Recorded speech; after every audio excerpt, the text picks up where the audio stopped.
بسم اللہ الرحمن الرحیم۔ السلام علیکم ورحمۃ اللہ وبرکاتہ۔ ایک لڑکا کھڑے ہو کر پیشاب کر رہا تھا۔ میں نے اس سے کہا بھائی کھڑے ہو کر کیوں پیشاب کر رہے ہو، بیٹھ کے بھی کر سکتے ہو۔ کھڑے ہوں گے اگر آپ تو چھینٹیں آئیں گی، آپ ناپاک ہو سکتے ہیں، اور اچانک اگر موت آ گئی تو آپ کو پتہ ہی ہے ناپاک آدمی کے پاس فرشتے کیسے آتے ہیں اور پاک انسان کے پاس فرشتے کیسے آتے ہیں روح نکالنے کے لیے۔ تو اس کا ایک جواب تھا، سننے کے بعد بڑا غصہ آیا اور بڑا افسوس ہوا کہ ایک مسلمان ایسا جواب بھی دے سکتا ہے۔ اس کا جواب یہ تھا میری موت تو ابھی آنے کی نہیں ہے۔ اور یہ جواب اسی کا نہیں تھا، بلکہ یہ سوچ ہمارے سب کے ذہنوں میں رہتی ہے کہ میں ابھی مرنے والا نہیں ہوں، میں تو صحیح بیٹھا ہوں، صحیح بیٹھا ہوں، صحیح لیٹا ہوں، صحیح سو رہا ہوں، صحیح چل رہا ہوں، کھیت میں صحیح کام کر رہا ہوں، میری ابھی موت کہاں آنے والی ہے۔ اور اسی دھن میں عمر دن سال مہینہ ہفتوں گزر جاتے ہیں، 60 سال 50 سال کی زندگی ہو جاتی ہے، اور جب لاسٹ ٹائم آتا ہے تو پتہ چلتا ہے میں نے تو اپنی عمر یوں ہی گزار دی کہ میری ابھی موت نہیں آئے گی، اور میرے پاس تو کچھ ہے ہی نہیں آخرت کی تیاری کے لیے۔ ہم نے ایسے واقعات بھی دیکھے کہ دوسرے کی جنازے کی خبر دینے کے لیے جا رہا تھا، اس سے پہلے خود کا جنازہ اڑ گیا۔ ابھی کچھ دن پہلے ہمارے یہاں ایک گاؤں ہے، اس میں ٹریکٹر میں بھر کے لوگ دوسرے کی تدفین میں شامل ہونے کے لیے جا رہے تھے، ٹریکٹر پلٹا، 3 کا انتقال ہو گیا، پتہ چلا جا رہے تھے دوسرے کے لیے اور اپنا ہی ہو گیا۔ ابھی ہمارے یہاں ایک لڑکے کا انتقال ہوا، پیڑ پہ سے گر گیا تھا، اس کی سسرال سے بچھرائیوں سے 2 لوگ آ رہے تھے، اس کے سسرال سے راستے میں ان کا ایکسیڈنٹ ہو گیا، 2 کا اس میں انتقال ہو گیا۔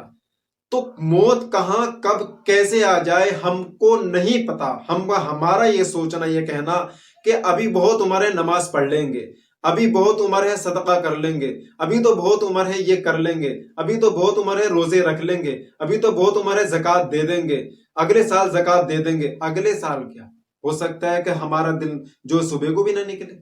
تو یہ غلط مسلمانوں کے ذہن میں اتنی ہی غلط سوچ آ گئی ہے، اور اس سوچ کی بنا پر نہ وہ روزے رکھتا ہے، نہ وہ نماز پڑھتا ہے، نہ وہ دین کی طرف جاتا ہے، نہ وہ جماعت میں جاتا ہے۔ یعنی دین سے بالکل ہم لوگ یہ سوچ کے چکر میں دین سے ہٹتے جا رہے ہیں کہ آج کر لیں گے، کر لیں گے، آج کر لیں گے، کل کر لیں گے۔ کل کسی کی نہیں آتی ہے، بلکہ موت آ جاتی ہے، پتہ بھی نہیں چلتا ہے۔ اور ہمارے پاس موت روز ڈیلی آتی ہے، روز کہتی ہے ہم سے آ کے، روز ہم سے کہتی ہے۔ محلے میں اگر انتقال ہوتا ہے تو یہ موت کا یہ کہنا ہوتا ہے کہ یہ چلا گیا، تیرا بھی نمبر ہے۔ اگر کسی کے موت کا اعلان ہو گیا تو یہ اس کا اعلان نہیں، بلکہ ہمارے لیے ہمارا اعلان ہے کہ آج اس کا اعلان ہو رہا ہے، کل یا شام کو تیرا بھی ہو سکتا ہے۔ فلاں کے جنازے میں ہم جا رہے ہیں، ہمیں یہ پیغام ہوتا ہے کہ آج اس کا جا رہا ہے، کل تیرا بھی ہو سکتا ہے۔ ہم نے ایسا بھی دیکھا ہے کہ چھوٹے چھوٹے بچے انتقال کر گئے، جوان بچے انتقال کر گئے، آج شادی ہوئی اگلے دن انتقال کر گئے۔ ابھی کل میں نے اخبار میں پڑھا کہ بارات جا رہی تھی اور گاڑی پلٹی، دولہے سمیت 7 لوگوں کا انتقال ہو گیا۔ کیا وہ یہ سوچ کے نکلا تھا گھر سے کہ میں جاؤں گا راستے میں میری موت ہو جائے گی؟ بڑی خوشی سے جا رہا تھا، لیکن پتا چلا راستے میں دیہانت ہو گیا۔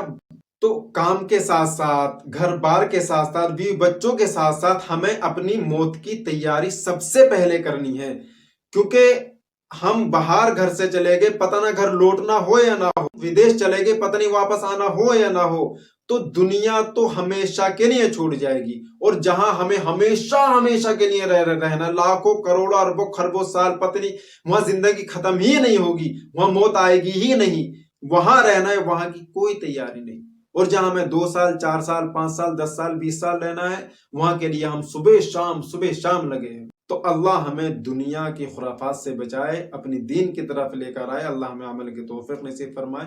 پیغام اچھا لگا ہو تو ویڈیو شیئر